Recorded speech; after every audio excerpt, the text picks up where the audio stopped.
So just real quick, I'll do an introduction and we'll get started. We want to try to save significant room at the end for questions, right? So this is the aging track in case you're not in the right room. If you're not, please go outside and wave more people in here. I just want to introduce our two speakers briefly. I'm David Nace. I'm going to be moderating this session. Chief Medical Officer of Lantern. It's a cognitive behavioral therapy tool that's being deployed around the country for payers, providers, and employers. I've worked for health plans, employers, health systems over the years. And so a particular interest in aging, because I have an aging parent, like many of us. And we were just talking as a group, issues that pertained to taking care of aging patients and aging members of our community in general. So with that sort of background, Michelle Carlson, immediately to my right, is Associate Professor of Psychology at Johns Hopkins. She's got a very illustrious career, always focused on kind of addressing issues as it pertains to the aging members of our population and trying to figure out how to get them more active, how to get them more engaged, and how to get more meaning in their life.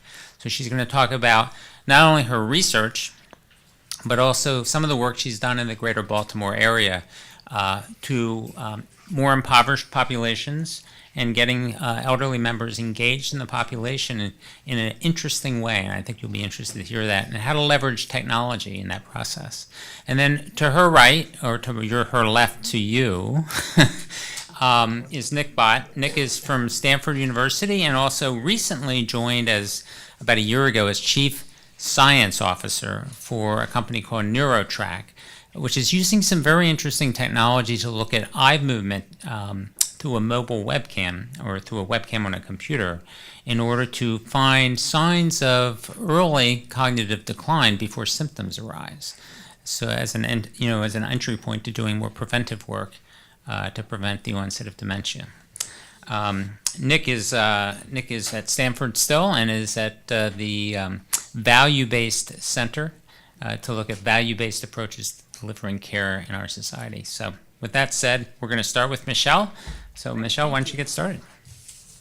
Thank you, David, and thanks to the conveners for having me here today. I'm really excited to get a chance to meet many people I don't usually get to intersect with. And I am in the Department of Mental Health in the Johns Hopkins School of Public Health and the Center on Aging and Health. So the goal there is to sort of serve as a hub for interdisciplinary research, which I think you'll see in spades as I go through my talk. It takes a village to do this work.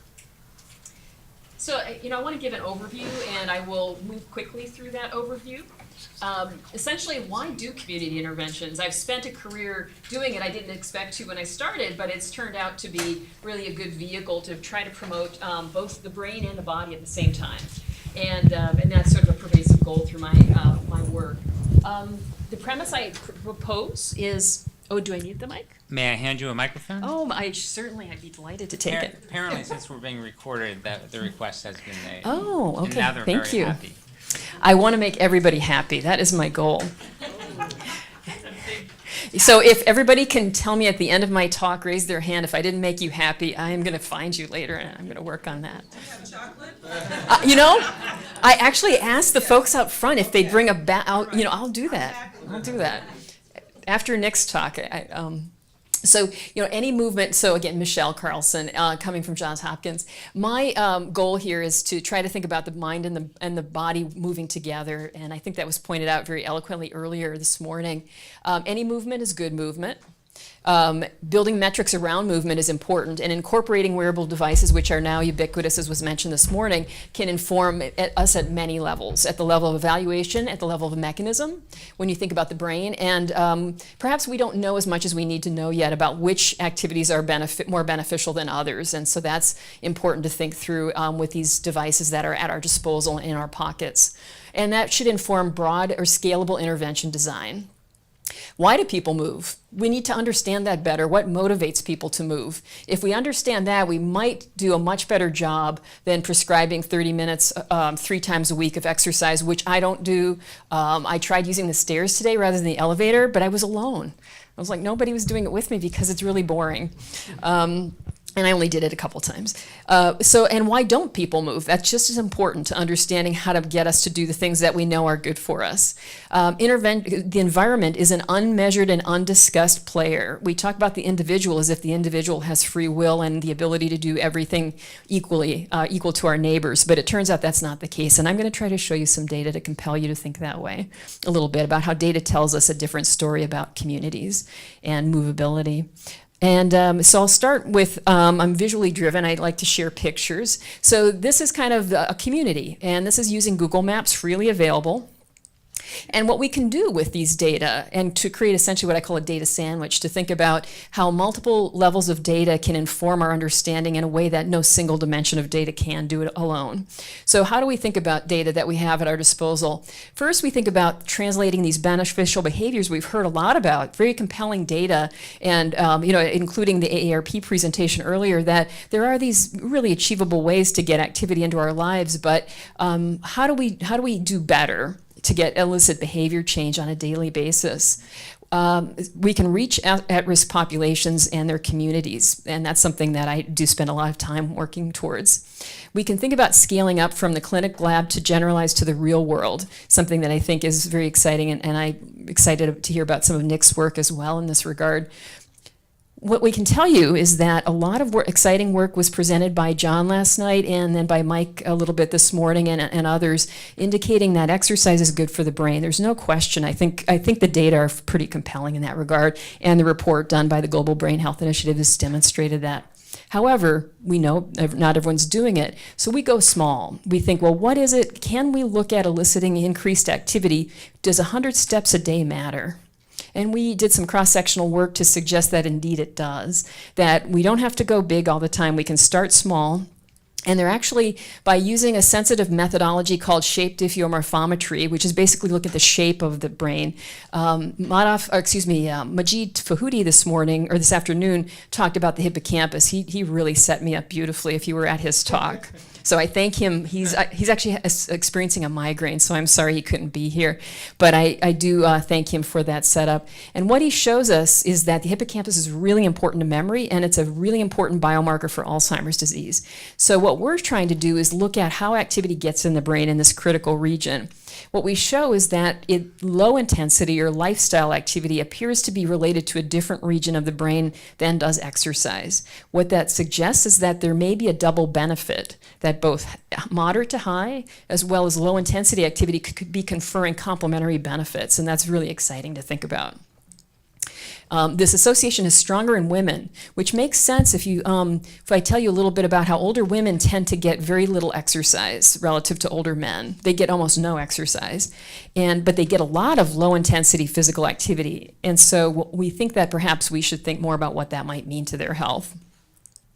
I'll really quickly tell you the subiculum is important because it's related to spatial navigation, something I'd like us to think more about. This idea that navigating your complex environment is a really complex skill. Someone spoke yesterday and showed a pathway. They showed in an Asian society where there was a lane for the non-smartphone users. Who was the speaker? I apologize, I don't recall, but really cool because they have the smartphone users and the non-smartphone users, and there really is a price to be paid for shifting. I don't want to be around that person when they're shifting. I'd rather be safely in the other row. So let's now move to the community. Why is it important to think about activity and getting it more into our regular habits? Well, this is sort of showing you two settings. One is a community where we tend to talk about a YMCA or a sports and fitness club or some community pool. That's on the left panel. On the right is a street in Baltimore, and this street in Baltimore is typical of many streets in Baltimore and many cities across America. You give me a large urban city, and I'm sure I can find many neighborhoods like this. The streets are not as walkable. To give you the prescription to walk 30 minutes a day at a brisk pace could actually be somewhat reasonably unsafe. So what do? We've got this conundrum. What do we do? Well, one possibility is to incorporate physical activity into other goals or purposes. And in this case, I'll only mention briefly a program called Experience Core. I actually, in the interest of time, want to share it with you. I have different web links for you that I'd love to share with you. But what the important aspect of this is, in the context of this conference, is to suggest that social engagement with purpose confers brain benefits that really that are more critical than just social engagement without purpose. What we did is we put, and this is a program that is actually being nicely run by AARP, the AARP Foundation, in about 20 cities across America, and one of those cities is Baltimore. We consider it the gold standard because we did the research-based study there over about, I was young when we started, so a long time ago. But what we do is we recruit volunteers, 60 and older, actually now 50 and older, into service in groups of 15 or more to create basically a critical presence in these schools. We give them tools to help children learn in grades K through 3 so that the children can go on and learn to read. Read to learn. They travel to and from the school. They go in and out of the schools, up and down stairs. They get in and out of the little chairs. So do that a few times. They do a lot, but a lot of this isn't prescribed. It's just what they do in pursuit of something else. So it's almost like, they don't think about it. This is the link that I can't show you. We don't have reliable internet connectivity, which is actually why Kathy couldn't show her video earlier either. But I think what we want to do is just give you the tools. I encourage you to learn more about it, and obviously I love to talk about it. But by placing these volunteers in schools with children, we create an intergenerational relationship. And what we're finding is that through a 2-year trial of 700 adults randomized to either participate or be waitlisted, we found that it did some important things. It increased their physical activity and day-to-day life outside of the program. So I'm showing you some step activity data that essentially show that we appear to be changing their daily activities, and I show you some diurnal patterns. And what I'm showing you in red is the Experience Core volunteers outside of the program. They've finished their service. They're not sitting on the couch. They didn't say, oh God, I'm done, like my daughter. Okay, I'm gonna go catch up on Gilligan's Island or something. They're actually looking like they're maintaining some high levels of physical activity relative to the blue group, the control group. So that's exciting. Well, did we do anything with regard to this critical region called the hippocampus? It appears like we did. What we did is we showed dose-dependent or duration-dependent increases in the hippocampal volume and total gray matter volume. But these increases are particularly salient in men who volunteer relative to the women who volunteer. The controls show the expected pattern of age-related decline. We also show that this improvement or increase in volume is behaviorally linked, so that just showing increases in volume isn't enough. Just showing you're plumping the brain doesn't mean a lot if it doesn't mean you're doing something meaningful to their daily lives. And we show that those increases in volume are directly related to the improvements in memory. So we think we're doing something that has functional relevance. So if we're doing this, and I guess what I'm trying to show you here is, I'll show you briefly that what we're suggesting is that in this aging society, by taking older adults or retired adults and asking them to give back to a younger generation, we're asking them to impart wisdom and compassion. And I think we've heard this many times throughout the conference. I think this is a wonderful opportunity for us to think about how to amplify the value of meaningful activity. The field that I come from doesn't talk enough about that as a sort of a meaningful, not only motivation, but perhaps it has effects in the brain that are different from exercise. That what they do affects their health. Being relevant continues to be important, and giving back to children during a critical developmental window may mean more than giving back to them in their teens or their 20s. The amplification of benefits in a growing brain really can't be understated here. So I'm going to skip, I'm going to come tell you one more brain area that we've been exploring under this context of meaningful engagement. And these data are actually fresh. We just submitted them. But what we did is we looked at a region of the brain just in front of the hippocampus called the amygdala. So they're really talking to each other. The amygdala is really important to value-laden information. And we thought, well, if this is a program that espouses meaningful engagement, shouldn't we see increases in the amygdala? And sure enough, we did. We found them in both men and women, and they were correlated with an increase in your sense of generative value. So when you start the program relative to when you end, those who increase in their sense of generative desire and purpose showed greater increases in the amygdala. And again, this region is related to Alzheimer's disease risk. So we think that we might have more here than just, that we're getting a double bang for the benefit. I want to tell you that the kids are benefiting too. That's kind of important, from a cost effectiveness modeling standpoint, and we should be doing more in that arena.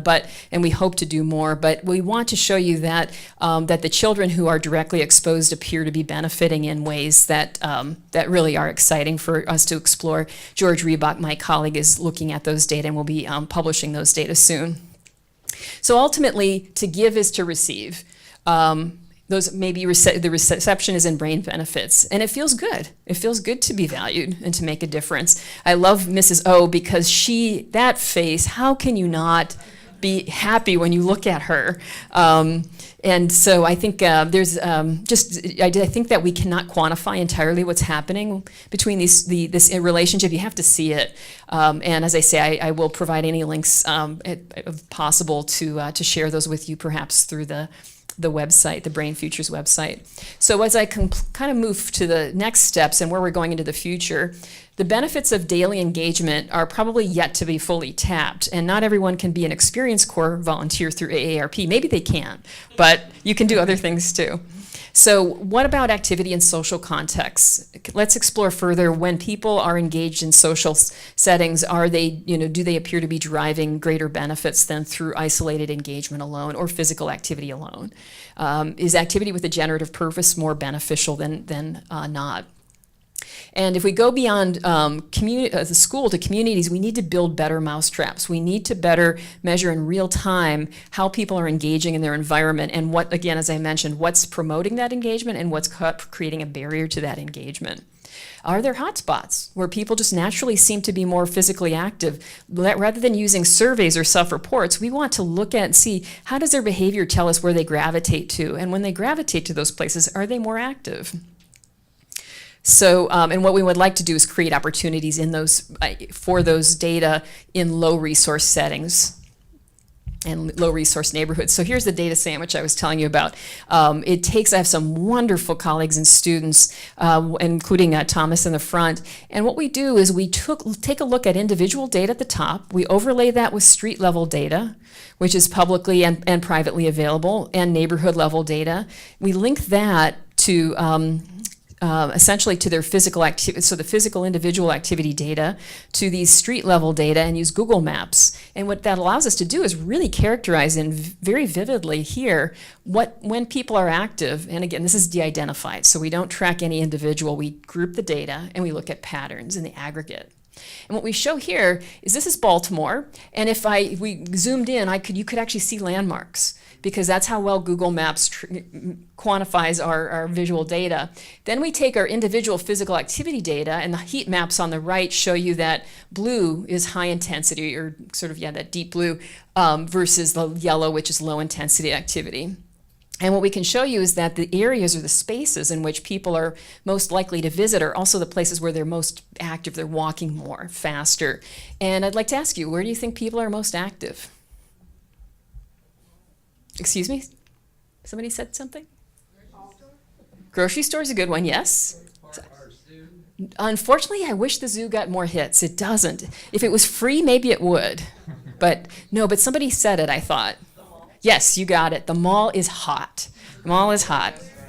So we need to be thinking together about the malls. Yes. Where is there a mall in Baltimore? I'm from Baltimore. So there's good. So Security Mall, Mondawmin, and then there's one that's farther. Well, these people they're traveling by car, and there's Anne Arundel Mills. Arundel Mills is hot. So in the interest of time, I love your questions. I love that because we can identify these places. And then what we do is link them to these markers we have of individual health. So we look at cognition, and we can see that relative to total activity, which is our typical metric, if we isolate that activity, take out car and transportation, and look only at activity in those hot spots, we see that activity in those hot spots is most correlated with cognition, but memory and processing speed. So there's something about it that's important to characterize. And this just gives you an idea of what we're doing now also by geocoding each address. This is Baltimore. Experience Core covered the whole city. And Baltimore is a very diverse city, and many cities are. So we are getting a very diverse framework or socioeconomic group. What we show now with Atif Adam is that if we overlay that data and get information on each of those neighborhoods, aggregate data on income level, distribution of age, poverty, number of grocery stores, park space, et cetera, we create an aggregate measure of basically socioeconomic enrichment versus not. So high versus low resourced areas. And when we overlay on that, the individuals who are experiencing cognitive impairment at baseline, unfortunately, we find that these individuals are at double jeopardy. People who live in very low resource settings tend to be more often cognitively impaired. And these are people who volunteered for a trial, so we're getting healthy, we're getting people who were eligible, and yet, sadly, the people who are more at risk coming into the trial are the ones who actually live in the poorest areas. So it really makes the point clear that giving them the prescription to go home and go exercise or go spend 30 minutes a week walking is just not going to work in these groups, and we really need to think carefully about that together. Place matters. So locating these interventions in schools like in the cities like Experience Corps does actually is a very, very elegant model, because if people go to the schools in which they live, there's a safety, the schools are safe, and I'm thinking that, like, we can talk more about some ideas around the malls as well. I just offer some examples of other community-based interventions that you should look into. And again, note that it takes a team, it takes money, and it takes smart minds to wrap our heads around this. Thanks.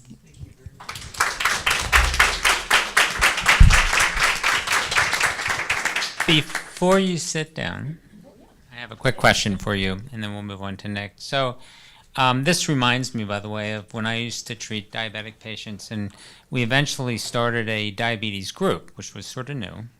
And there was a patient I had been treating for like 12, 13 years. I've been encouraging her, writing her a prescription, so to speak, for exercise and changing her diet. Would try to sit down and counsel her, engage family member.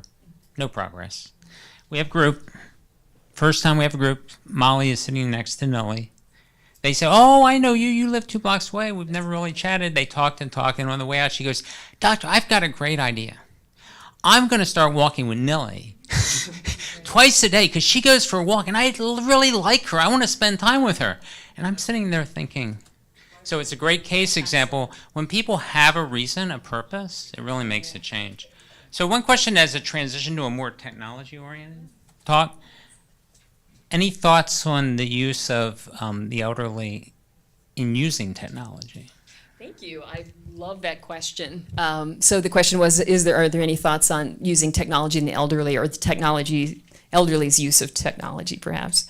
I think that we underestimate what they're capable of.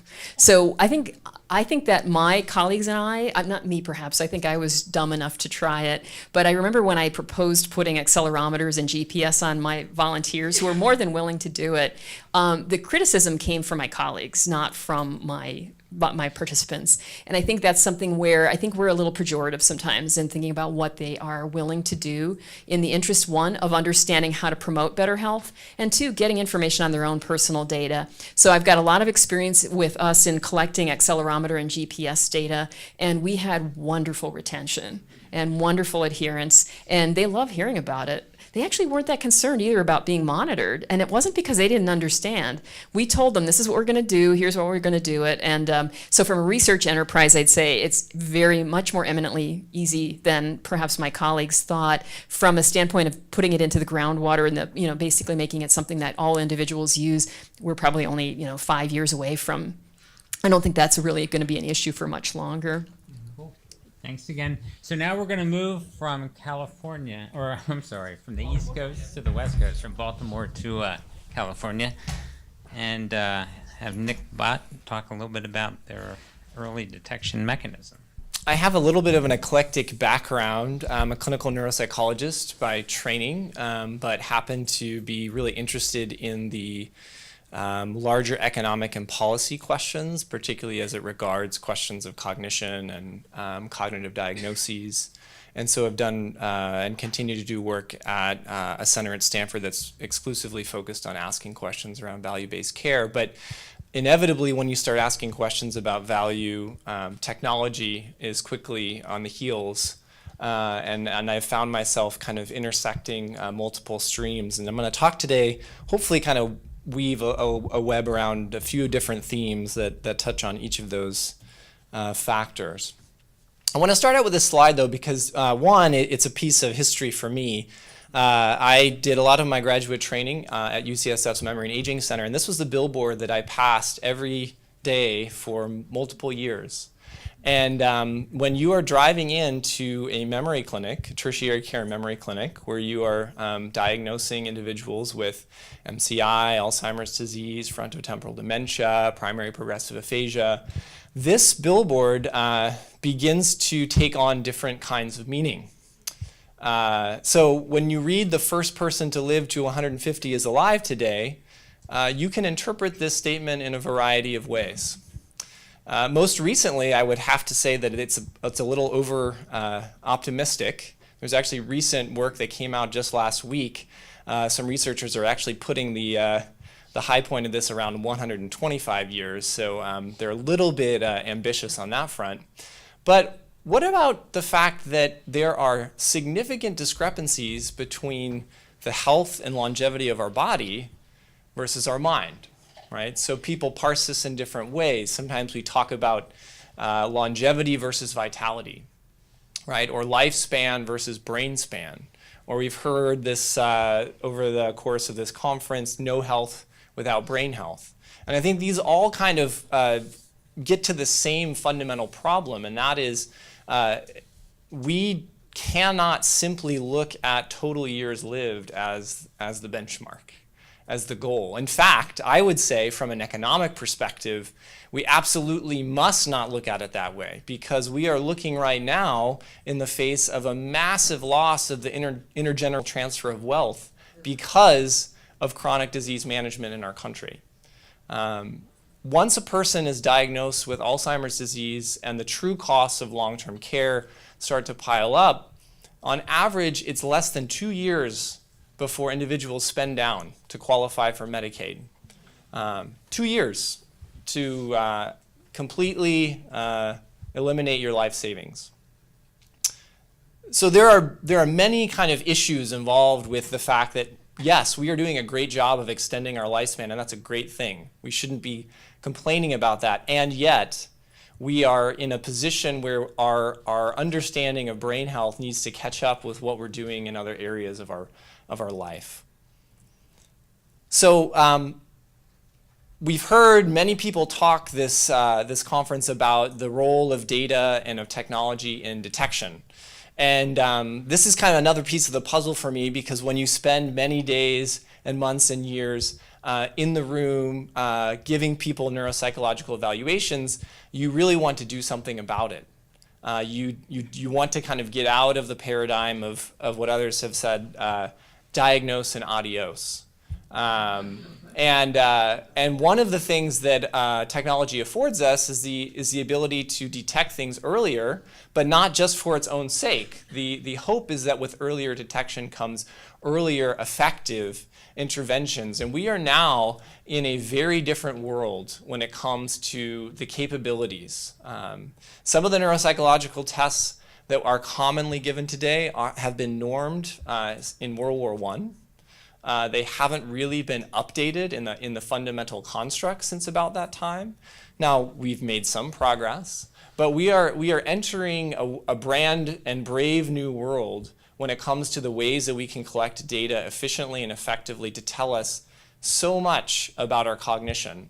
And just kind of on this slide, I'm trying to give a picture of just how vast that kind of ecosystem is becoming. On the top, you can see a very classic clock drawing test and the mini mental status examination, two kind of stalwart cognitive assessments that any neuropsychologist will know. And everything kind of above that line we would consider an active measure, something that you're asking someone to do. But increasingly, we are entering a world of passive data collection, right? So As Tom Inzel mentioned earlier today, the smartphone is this massive machine of data to be parsed and analyzed. But it's not just the data that we get from our phones, it's actually ways that we can actually pull data from our online presence, whether it's in our tweets, or even how we post on Instagram. There have been really fabulous, well-orchestrated studies showing how these can be predictive of depressive symptoms and depressive disorders. And then you have things like speech analysis and vision, which I'm going to talk a little bit more about, that kind of straddle these lines of both collecting things passively and actively in really exciting ways. So one example of the computer vision piece, which is something that Neurotrack is up to, is really leveraging advances in computer vision and machine learning to make the capture and quantification of eye tracking metrics much more scalable and ubiquitous. So we have technology that allows us to pull eye tracking feature metrics off of a webcam. For most of their use, eye tracking methodologies have been relegated to the research lab. Because the equipment required is costly, unwieldy, and just kind of difficult to make efficient. But here are just a couple of things we do to kind of set you up, make sure we're going to see your eyes. That blue dot you'll see on the far right screen is something that allows us to calibrate where your eyes are going to be looking. And interestingly enough, that calibration phase, just watching where people's eyes move on the screen, tells us a whole lot about your cognition. Some of the fundamental work that this technology is based on actually comes from the non-human primate literature. So using preferential looking or novelty preference paradigms, fundamental neuroscience work over the past 30 years has shown the value kind of novelty preference as a way to look at memory system health and integrity. So you can see on the left a person who's looking at two images that are paired together. One on the heat map you can see is much more interesting, and the individual is looking at it. The other is kind of more equitable in where they're spending their time looking, and we have really strong evidence showing that this kind of information actually has very strong predictive power in determining one's risk of progression from either a healthy state to a mild cognitive impairment state, or from a mild cognitive impairment state to Alzheimer's disease. And this is actually work too that has a really rich literature in the pediatric world. So preferential viewing has been utilized for decades in infant developmental literature, because you can't ask infants to do a lot of things cognitively given their ceiling, but you can use these kind of quasi-active passive paradigms to measure things like novelty preference and preferential viewing patterns that also have a really strong predictive value in terms of later cognitive development. So, what does this lead us to? I like to call what I think is coming down the pike multimodal cognitive phenotyping. And so, similar to what we just heard in terms of a data sandwich, I think we are very quickly approaching the ability to capture simultaneous data streams using multiple features, right? So we are no longer going to rely exclusively on the expertise of a neuropsychologist to pick up behavioral observations during a neuropsychological examination. We're going to have the ability to actually capture and automate the analysis of eye tracking feature metrics, voice analysis, as well as kind of primary outcome metrics like touch response and accuracy depending on the task design. And this is going to give us simultaneous data streams that are going to be very rich and offer us kind of new perspectives to look at how we quantify cognition. And of course, this can be done actively, but there are also ways that this can be done passively. And we are big fans of this because we think this is really what we need to be doing to offer the very best in giving older adults, or whatever the population is, the most fine-grained ability to look at different aspects of cognition, and particularly when it comes to looking at potential risk for future events, whether it's cognitive decline or otherwise, to be able to do something about it. But what I really want to talk about in this is not just the fact that we can collect data that can diagnose better or quantify cognition better, but it's really, what do you do with that? I went to so many conferences as a grad student hearing about the advances we could make in the sensitivity of our tests, or ways that we could kind of slice the data. And inevitably, when it came to cognitive decline, the question would come up towards the end of the conference, but there's all this evidence that says you can do things that help prevent decline or dementia, and everyone would nod and agree and say, yes, that's great, but that's not what my grant's about. That's not what my grant's about. I mean, that's not what I'm doing. Someone should really go do something about that. And everyone thinks that someone should really go do something about that, but it's really hard. One, as many have echoed in this conference, there continues to be back and forth a little bit on, well, what exactly is it, how much, when? But the reality is this is not a new story. In fact, what we find is within kind of the intervention and lifestyle behavioral intervention space, the move from a single domain intervention to more multi-domain interventions is actually a well-worn path. What we see happening in the field right now is lots of lines of research converging. So you see exercise, and there's a rich literature on exercise and cognition and its value in preventing cognitive decline and dementia. You look at diet, and you see increasingly studies that are both showing reduction of risk as well as improvements in cognition. You're looking at cognitive training. Even the recent paper coming out from the National Academies of Sciences is inching more towards saying there's enough of a body of evidence around cognitive training that we're not ready to give an all-out recommendation, but there's something there. Social engagement is another piece that's continuing to build its line of research. But I like to think of the adjacent possible on how we move from a single domain set of interventions to really a multifactorial or multi-domain solution. And where I go to is the story of delirium prevention.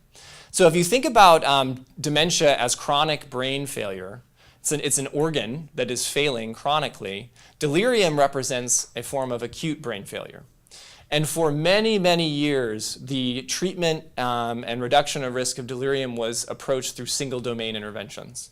And then about 20 years ago, Sharon Inouye published a pivotal piece in the New England Journal where she recommended a multi-domain solution. And this was really the hard work that she did of recognizing how multifactorial the problem was, but also following the lines of individual interventions evidence and saying, well, maybe it's actually going to work better if we find ways for these interventions to find synergy. And she has since gone on to develop and disseminate the HELP model, the Hospital Elder Life program, which is a phenomenal program for the prevention of delirium and falls in the elderly, and has an amazing evidence base in terms of its efficacy. And really what I think we see is a similar story developing in the prevention of cognitive decline. The pivotal work that Mia Kivipelta has done out of Finland and the finger study, and the ways that is now being replicated across the globe, has caught national and international attention. There are trials now going on in Singapore at the Alzheimer's Association International Conference. The US has started its own replication of the finger study called the Pointer. And there's also a version of it in Australia that's going to be piloted. And all of this is because there's enough of a sense of the combination of physical exercise, diet, cognitive training, and I would argue something that doesn't get enough press in the finger study is the social engagement piece, as a synergistic intervention that's lifestyle-based, that shows at a scale and at a level of efficacy that it needs to be replicated. This is why the Alzheimer's Association is putting $20 million towards the Pointer replication. And this is, to me, this is kind of the way that we bring together the best of what has been done individually in research labs across the country for the last decades to say, we actually can do something about this. So this is the other side of what Neurotrack is up to. We want to give the proverbial digit to cognitive decline through making and operationalizing a digital version of the finger intervention. We are very bullish on the value of the finger studies claims and the results. And we also happen to believe that there is strong evidence that you can take these protocols and operationalize them digitally to make them scalable and offer them to more people. One of the challenges that you have with multi-domain interventions is that they are time intensive and labor intensive. And what we've seen recently in another adjacent possible with the diabetes prevention protocol are companies like Omada who have taken best-in-class multi-domain interventions and found ways to leverage technology to make them scalable and disseminate them to a much wider audience than otherwise would be able to receive that kind of intervention.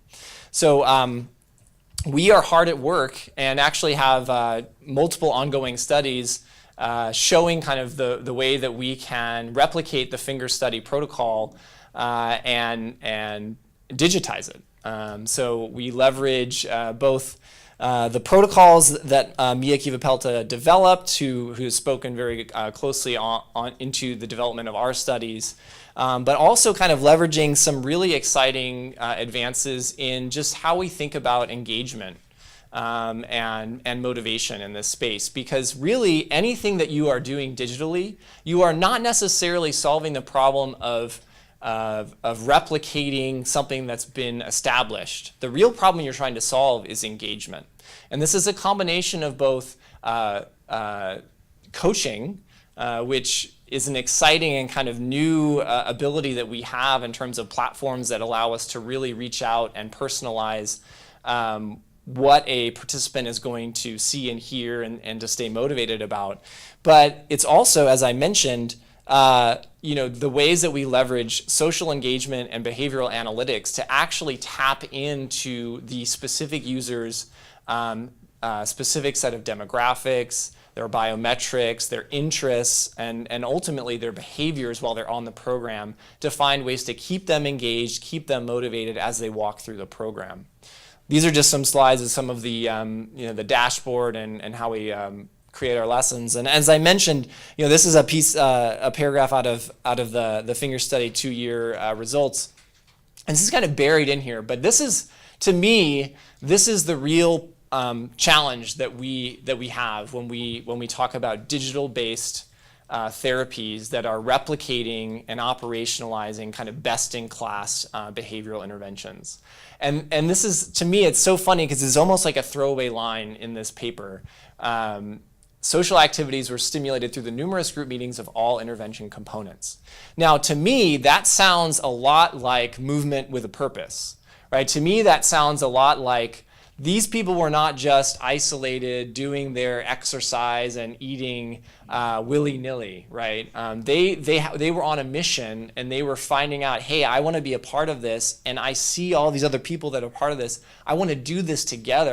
We're going to kind of be a tribe about this. And anecdotally, we can report that in the studies that we're running, this is exactly the effect that we're seeing, is that people don't want to do this alone. And who does? I mean, we all know how hard it is to engage in any one lifestyle intervention on its own by yourself, let alone taking on a multi-domain intervention. And so it's really an issue of how do we leverage the best-in-class technology to make engagement a reality, to make social connection a reality, not just social connection digitally, right, through an online community, but how you connect people outside of the digital world to keep them adhering to something that they want to do.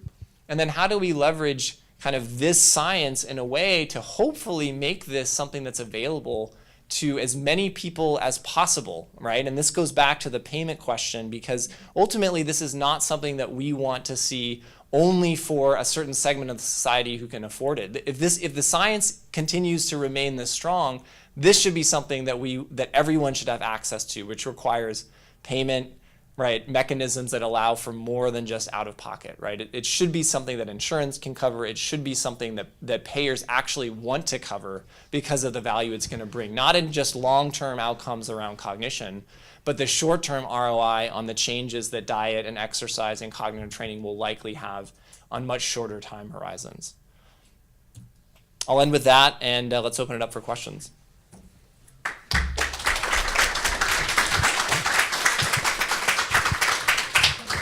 Thanks. So I hope you've all been jotting down your questions, and feel free to direct them to each person or open it up to the group, and then I'll moderate kind of and create a dialogue up here, and then hopefully with you all as well. So do we have a first hand?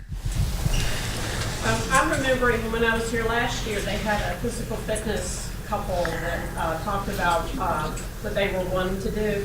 And it just occurs to me that the YMCAs all across the country have something they call circles of involvement.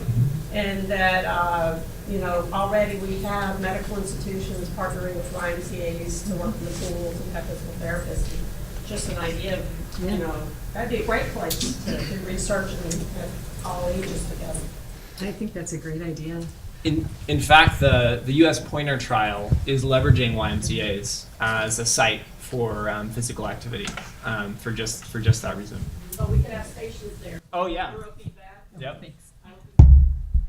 I think I think that's a great point, and it's low-hanging fruit. So I think that speaks to the idea that there may be infrastructures in our communities that just need to be knitted together more thoughtfully. And the YMCA is a wonderful example, and their foundation, they're nonprofit, so it's really a nice combination. Yeah, YMCA has done a number of interesting things, right. as LIFT has and some other institutions, in trying to figure out ways to involve and add value within the community. Yeah. Not just in the elderly, but also primary care and kids. We had a question over here. If you could each introduce each other before you ask your question. My name is Pam, And you're from? I'm from Prince George's County. Oh, I just wanted to add that one thing you might check with is park and rec of each area. mm-hmm. I say this because Prince George's County, the Department of Park and Rec, offers access to the community centers for free if you're a senior, and for the youth. Now, us middle people, we have to pay. But the seniors and the youth have access to the community centers. That includes the fitness rooms. So that's a perfect place, because I've gone to the community centers a couple of times during midday, and I see those seniors working out. That's wonderful. And the kids have access as well, so. I think that's wonderful. What we need to do next is have a tag team where one of those active seniors goes out and calls or texts, let's just say, texts a person who they know is not availing themselves. Right. Because if we can get a buddy system, that is what we need. So, we spend a lot of time thinking about and trying to do is reaching out to those people who you never see. They're sort of the silent sedentary. And the reason you don't see them is because they don't come out very much. And they turn out to be a really large proportion of our population. But I love your idea, and we should be looking into that. And we do have the resources through the Maryland Commission on Aging. So maybe afterwards, if you don't mind, I could. Well, actually, you could just call even Baltimore. I mean, I would check all the park and recs, Montgomery County. Sure. But I know for sure that PG has beautiful services for seniors. We had a question back here, and again, in the back, maybe? Well, then we'll take this person right here. You can introduce yourself. Yes, my name is Martha Harris, and I founded a company called Physica to help train teachers on how to apply brain science so they can get kids more active in schools. But we see how relevant the research is to the aging population, so I'm here as a sponge and really enjoying these 2 days of learning. My mother died of dementia, so I've seen it at both ends of the spectrum. My daughter's special needs. But Dr. Carlson, I believe you're the first presenter to share the impact on the amygdala. Yes. And I'm particularly interested in that because of the social emotional behavior and the benefit that you're seeing in your research through the social engagement. I think that that plus the hippocampus and the rest of the brain, it all obviously has to come together. So I'd just like you to elaborate a little further on that and the benefits that you're seeing. Yeah, we think that this is sort of the frontier of, that it's a region of the brain that really kind of needs more of a spotlight. Exactly. Yeah, and the reason why we want to isn't just because it's right next to the hippocampus, as you know. It's part of an important network, a prefrontal cortical network, where the limbic system, the emotional brain and the ego-based brain, the one that wants to be fed, wants to sleep, eat, and do other things of pleasure, is being modulated by the prefrontal cortex. And there's this constant dynamic relationship between these two regions. And so we think that the amygdala is really important based on what we know about biology. And so we came into this a priori saying we believe that social engagement may have this really important function in a way that's biologically plausible. So it's really exciting. One, it's exciting to form a question that's novel, but it's really exciting when the data support, it's like, wow, we won the lottery. I don't need money. Yeah, but we're just at the beginning. We really need to get this idea out. I think I saw Dr. Chapman in the back, and I think that I think that it's really exciting to have a dialogue with people, with researchers and community based, participatory research, to start thinking about how we can expand on physical engagement. And the only way I think we're going to do it is to build better tools, including those that Nick just described. I think are really exciting, and thinking about And that are community-based. community is really important here. That's the other aspect Yeah. of research I find particularly Yeah, thank you. compelling, but the focus on the at-risk population is the lower income. Right. They typically have higher stress points because of their That's survival. right, a lifetime. So the amygdala is a particularly important area, I think, to emphasize. That's right. Because of the risks that they're dealing with on a day-to-day basis. That's right. And using this technology, we're thinking a lot about prospective studies that allow us to take existing data and try to basically create a score, a risk score, if you will, bless you, where the individual who comes into our study, they're not a baseline equivalent to the next person, that we all come in with certain risk factors that go unmeasured, but can be obtained retrospectively, and maybe Nick is doing that work as well, so that we get a sense of their burden and their stress, the stress factors at both the individual level and, as you pointed out, at the group level, at the societal level. Thank you. Yeah. So I want to ask both of you a question. This issue of engagement keeps coming up across the past 2 days, as well as in the field.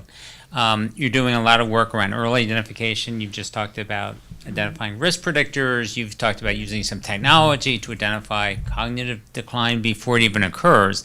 Not sure how that's received by someone. But, so that's the question, really, is how many people here have aged parents or aged relatives who try to get them engaged in things? It's kind of like me trying to get that diabetic lady to get engaged. So what's the secret sauce, I think, to engagement? When you've identified somebody pre-cognitive decline, or you've identified a high-risk individual, what do you think the secret sauce may be? Well, I think the short answer to that is it's really up to the individual. And I think that's what we're finding, is that the secret sauce isn't a single unitary construct of how you drive engagement. And I think this is where the value of what we can do with large amounts of data is really helpful to us, because we can actually understand from a digital perspective what is likely going to drive engagement. So for somebody, the lever really might focus around some kind of reward system, right? Whether it's social rewards in terms of the ways that you're able to let other people know what you're accomplishing, or whether it's some other kind of reward, right? I mean, I think this is where all of the app development that's already occurred, whether you like it or not, everything from Candy Crush to, Geico, actually is really helpful, because we already have so many lessons from the larger ecosystem of digital applications for how we can leverage various mechanisms for engagement. And so it's really, to me, not a question of what you do to engage people, but what titration and kind of what menu you end up providing to each person in particular. And that's something that's not going to be static either. It's a dynamic construct that perhaps as a person is going through a program, what is going to kind of be that lever will change. And that's what's exciting in this world that we're in, is we're no longer stuck with a single, hey, this is what we're going to do, and we're betting the farm on it. It's actually, if we think about this strategically, we can actually leverage the data in a way that's going to be continually refreshing itself based on the user's behavior and engagement. Michelle? Yeah, yeah, that's well said. I would say that, again, using the data I showed you before, where we sort of naturalistically observed people, to gain insight. So, I think to build on that point, I think sometimes we've not succeeded because we've told them what they should be doing. Mm-hmm. And so what we're trying to do is flip that equation and say, let's use these technologies to understand what they tend to do they don't have to tell us, they just show us what they enjoy doing, and then let's build on that. And you're right, it's not going to be one size fits all, but there are probably spaces where we can incorporate what I find to be gender differences. I find that when I recruit men and versus women, the messaging is different because the goals are somewhat different. I think this is for future discussion, but there are probably going to be differences in the way an older man would like to perceive himself as meaningful and purposeful, and I found that to be directly related to our experience core models and some other models. So part of it's messaging and motivation, and part of it is really setting up multiple opportunities, as Nick pointed out. That's great. And any thoughts about overcoming barriers to making these approaches scalable? Yeah. You want to first? Well, I think it's, you sort of, thank you for setting that up. I think, if you're talking about, we've talked about urban, and I don't actually want to ignore the rural limitations. I think actually the rural regions are understudied for the barriers. I think that's where we're seeing a lot of silent, sedentary people who don't have the resources. So I think that the problem about barriers based on community structure are really underappreciated, and I don't have the answers, but I would like to raise the signal that we should maybe using some of the methods that I described today, that I might persuade us as a community of researchers and people tapping different individuals to better understand how to identify at-risk groups beyond just these gross or crude measures, and then appreciate that urban areas can be somewhat unsafe unless we provide these safe structures we've talked about already.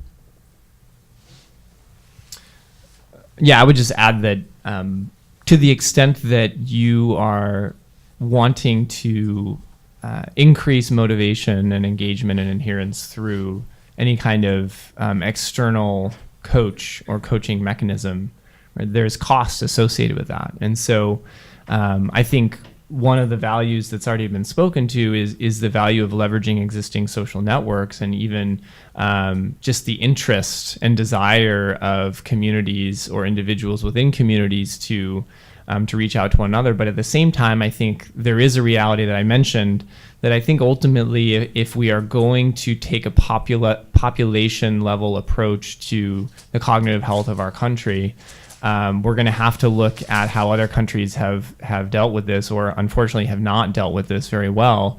And you quickly realize that the ones that are doing well have been thinking about this long before they found themselves with an aging population, and they've actually found ways to help their country pay for this.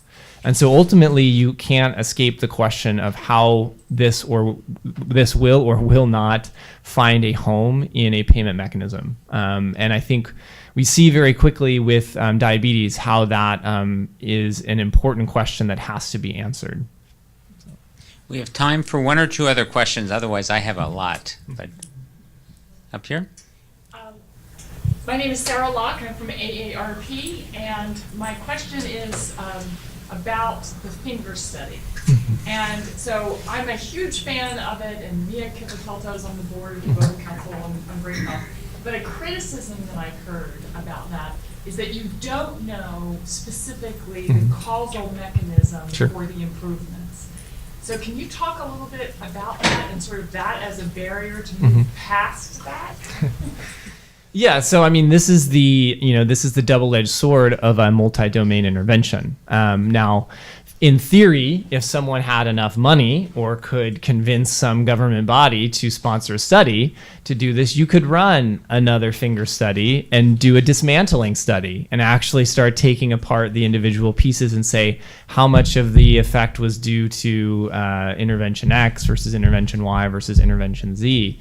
And this has been done in other areas when multi-domain interventions have been implemented. I think the reality of, or why I wouldn't necessarily be a fan of that approach, is that the reality is that when you add multiple components, you are fundamentally creating something different than the sum of its parts. And this is one of the criticisms of dismantling studies, is that there is a fundamental assumption that all of these things together is just the sum of its parts, when it's not. In all likelihood, the reality of how this works together will not likely be understood. And so there is an element of faith in that sense, where we know that this works together. Are we going to know exactly why it works together versus it's 60% the exercise and 20% the diet and 20% the cognitive training or whatever? It's hard to really see the value of pushing that way. One, because you likely won't uncover it if you dismantle it. But two, there is a value proposition, in my opinion, on what we're doing in the finger study that is also more than the sum of its parts. So yes, the reason why it's so popular is because it's making a dent in cognition. But if anybody gets on a multi-domain lifestyle intervention like this, you are going to see dramatic improvements in health outcomes that have a much shorter ROI than looking at long-term declines in cognition or conversion to a neurodegenerative state. And I think in that sense, why would you want to play around with that? Well, apparently we need a hard stop now. We've promised everybody. I want to thank everybody for coming at the end of the session in such good numbers. So thank you very much, and please join me in thanking Dr. Carlson, Dr. Bott. And I'll leave you on this note. We were talking at lunchtime about how different communities for generations, for centuries, have taken care of their populations by making the elder, and a very important part, leveraging them in the community, and we've lost our way there. And I think some of these newer methods of technology is really finding our way back. So thank you for helping us find the way back.